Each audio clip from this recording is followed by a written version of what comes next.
বিসমিল্লাহির রহমানির রহিম।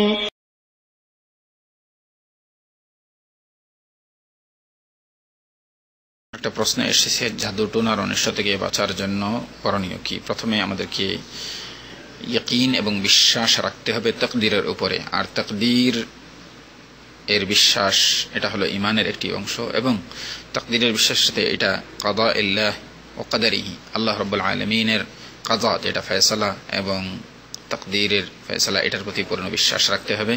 তবে কাদা আল্লাহ রাব্বুল আলামিনের দুই প্রকার, একটা হলো শারঈ আর একটা হলো কাদা কওনি।